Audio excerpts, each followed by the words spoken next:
In this video, I'm going to show you how to build out an entire scene using a single mesh and a single material. We'll go over some advanced material nodes, some advanced geometry nodes techniques for instancing collections. Let's jump straight in. This is going to be more of a real-time process video this week. I've got screencast keys turned on, but for the most part, I'm just going to work at the speed that I would normally work. And let's get stuck in. So first off, I'm just going to drag in a wood texture. And this one here is a stylized wood texture that I've made. I'm just going to unwrap. So the first thing I want to do in a shader like this is I basically want to be able to Alt-D and duplicate this, but have the textures change while still using instances. So with Node Wrangler enabled, I hit Control-T. I'm going to get an object info node. I'm going to drag out a separate XYZ. I'll do a combine XYZ. I'm going to run the X into the Y into the X. I'm going to plug that into location. And that means when this object moves on the Y-axis, the X-axis on the UV changes, and vice versa when I do it this way. And if I want the Z-axis to influence that as well, I'll just drag in a math node and plonk it on one of these. I'll set it to multiply. Drag in the Z on both of these. So now it's influencing the placement as well. So that's another layer of randomness. So let's blitz through making some stuff, and then we can talk about how we might use something like this. So the main advantage to a tool like this, especially for something like wood planks, is it allows me to kit bash together, sort of like a modular kit, but it keeps it really non-destructive. It allows me to edit and change things really quickly. And this is literally just me bashing a bunch of cubes around and just using the scale tools. I'm getting a lot of this variation just for free. This could also work with doing rocks or anything like that. And I can go into the mesh itself and add some edge loops. A little bit more sort of organicness to these. And a method like this is a really quick way of creating a modular kit for yourself really quickly. We can randomize transform, add a little bit of jitter on the locations, on the rotations, even on the scale. I just had to apply that scale, so now I'm just applying a scale fix to those ones I made before. So I'm mainly just using the viewport transform here to influence the rotation. I can hit R or double tap R for sort of like a trackball rotation. And this gives me a lot of freedom to just move things around. And the reason I'm doing it this way in this particular case is it's just starting to introduce a little bit of randomness, making it kind of very organic. And as you can see, I'm being not very precious about it. Just using existing things and lots of duplication and even just some slight changes in position. Again, just helping to add that randomness. And, you know, when you look at it closely, this kind of approach doesn't hold up under intense scrutiny. But if you're going to quickly build like a kit of things to sort of bash together a scene, you know, if you're building things out of wood for an environment concept, you can use a kit like this to very quickly build out something much larger. And this is a similar approach in a lot of ways to how environment artists would work in a game. A little bit similar, I would say. Obviously, there would be reasons to make actual assets themselves. But for my purposes, let's say I wanted to block out a scene really quick, or just have a bit of fun. You know, this is just for having fun in Blender. I'm going to select everything, and we'll do origin to geometry, just so my pivot point is in the center. And I have that set to a shortcut. And you can see I'm just building out like a house kit at the moment. Just having fun with it. I'm not even really modeling, I'm just kit bashing together using that one wooden plank. When you think about it, that's how houses are built in a very basic sense. Like, it's just a bunch of wood planks slapped together. All the builders in the comments are freaking out. It's not just that. Well, sorry mate, but when you're kit bashing out a scene like this, it very much is just that. And I'm just using hard ops here, introduce a little bit of mirroring maybe. Hard ops is definitely one of those tools that's an essential part of my arsenal in 3D. I do want to be using it somewhat cautiously, mirroring and such, because I'll lose that effect I'm going for. And by default, your transform should be set to global.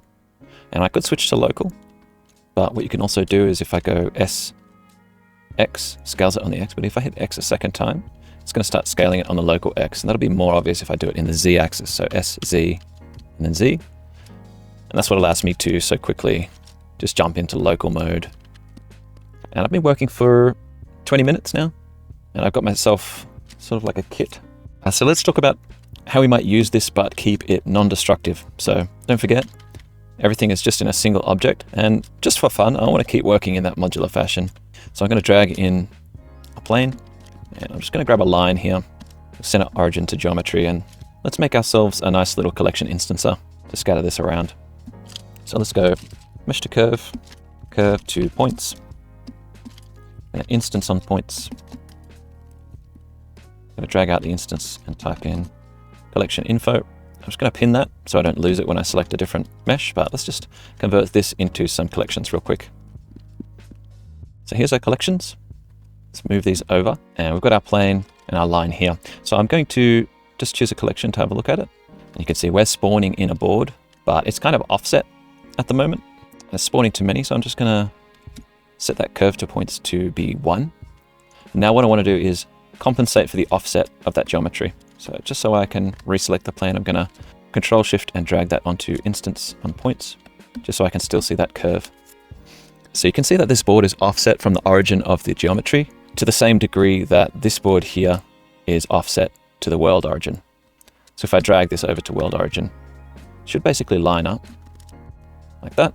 The problem with this is, as you can see, anytime I move that collection, I'm going to have to reset the pivot each time with like a transform node. So let's compensate for that. I want to be able to select any collection and have it centered over the geometry. So this is a trick I found recently, which I love. I've been developing and adding to some tools that I'm making at the moment. So let's drag out realize instances. I'm going to get a bounding box. I'll drag this out and type in add for add math node. I'll drag this out and type in scale. I'll scale it by half. Then I'm going to get a set position. I'm going to drag this scale into position. We'll set this to relative. And then I'm going to duplicate this vector math node, drop down and hit M, and we're going to multiply by -1. And I'll actually put that into offset. So what that's basically doing is it's realizing the geometry so that we can extract this bounding box. I'm calculating the center of that bounding box by adding together the min and max values and then finding the middle point. And then I'm taking the position of wherever that is and basically multiplying it by -1 is reversing that offset essentially based on the position. So now what I can do is select this and move it around. I can select the collection and move that around. And as you can see, the collection is not changing at all. So let's make this usable. I'm going to drag this out and type in group. Now in this object, I can select any of the other collections as well. So the reason I used a curve to points is now because I can drag out the tangent. We'll go align rotation to vector. I'll make sure that's plugged into vector, and then I'll plug that into rotation. I might have to select a different axis so it lines up, and I'll scale this down as well so it's a little bit more in the middle. But basically I can rotate this around on the Z axis now. If you don't want to do that, an alternative is you could just grab a object info node. I'm going to drag this around and say self object.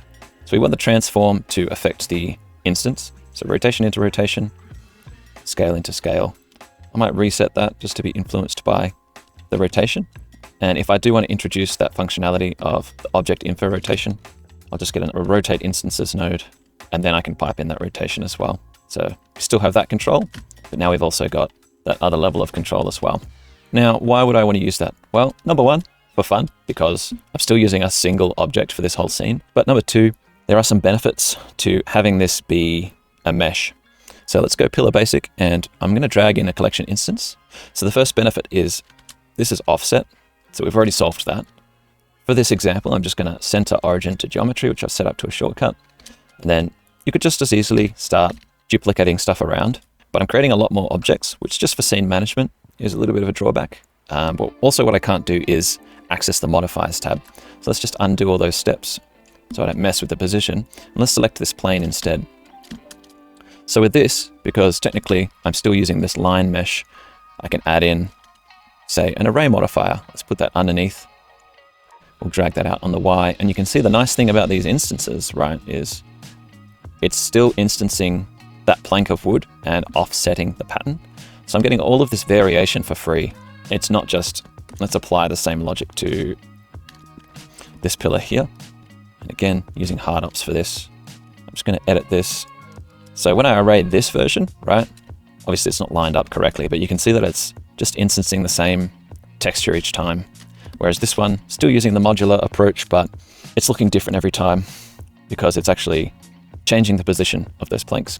So we can add an array, we can add a simple deform after the array. Let's do bend on the Z-axis. Might set that to constant offset just so it works. Set the distance, I'm going to set this bend to 360, but as you can see, that's a pretty quick way of doing an array. There's definitely other ways to set up arrays as well. So you could also set some arrays pretty quickly using a product I've launched a few months ago and just updated, and that is the Array Tools collection, which is a geometry nodes drag and drop arrays that use gizmos. So if I drag that in and I'll uncheck collection randomize, and we'll just select a collection here, we'll go pillar 1. You can see we've got some controls right in the viewport. So I can close this whole thing down, I can go full screen, and when I select that, I can just drag this out and change some of the array parameters. I can change the mode, so it'll increase the spacing. Now it will be sort of dynamically changing. I can even pull up this toggle here, or add a second layer, change the spacing on that. I'll pull up this toggle again, and we have a third layer of control for verticality as well. So quite a fun tool and pretty comprehensive. I can hit randomize collection. It's only doing the same one at the moment, because again, this is just a single object, but it's quite a fun tool to use. So we've got a few, we've got the radial version, we've got step grid, where we can select a collection and pull this toggle up. And then we have this stepped array where I can change the spacing on each axis as well as the type. Anyway, if you'd like to check it out, I'll include a link to the intro video in the description as well. But it's something that I'm building out over time. And while we're at it, let's preview. I've got sort of a more complex collection stack here with a bunch of switch parameters to auto select different collections based on vertex groups. And I can basically add or remove different vertex groups, and it's automatically going to add collections based on the vertex group that I select. So again, all in a single object. It's very similar to the setup that we have here, but it means that I can instance multiple collections all on a single object. So the nice thing about separating this object out, again, is that you get the power of having instance collections and having modifiers applied. Having something like this in object mode also means I can scale it up and down, even make, scale it in this axis as well. So if I wanted to duplicate that and use it in other wild and wacky ways, I definitely could. So here's a quick preview of something that I threw together using the same approach, just to show you how quickly you can assemble things. You can see it's just a few different collections, instanced in the same way, and I have these separated out into groups, and you can see under the hood just a bunch of lines. And we have so much variation just from the power of the texture combined with the modularity.